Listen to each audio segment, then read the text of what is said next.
প্রতিদিনের যানজট, ধোঁয়া আর হর্নে হাঁসফাঁস ঢাকা শহর। কিন্তু এই দুর্ভোগের মাঝেই দেখা দিয়েছে নতুন সম্ভাবনা। ঢাকায় আসছে আধুনিক ইলেকট্রিক বাস। প্রায় ২৫০০ কোটি টাকার বিশ্বব্যাংক অর্থায়িত প্রকল্পে ৪০০টি বাস নামানো হবে। প্রথম ধাপে চলবে ঢাকা নারায়ণগঞ্জ রুটে। থাকবে এসি, ডিজিটাল টিকিটিং ও লাইভ ট্র্যাকিং। ধোঁয়া বা শব্দদূষণ একেবারে থাকবে না।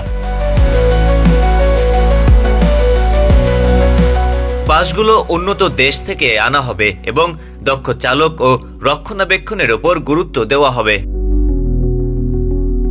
পুরনো ডিজেল চালিত বাস ধীরে ধীরে সরিয়ে ফেলা হবে।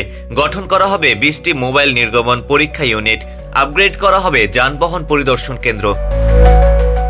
চলতি বছরের আগস্ট নাগাদ চালকদের প্রশিক্ষণ ও ৪টি রুটে ইভি বাস চালু হবে। কিন্তু বাস্তবায়নে যেন এই প্রকল্প লোক দেখানো না হয় সেদিকে লক্ষ্য রাখা জরুরি। ব্যাটারি ও খুচরা যন্ত্রাংশ সরবরাহ, দক্ষ জনবল, চার্জিং ডিপো সহ সবকিছু পরিকল্পিতভাবে নিশ্চিত করতে হবে।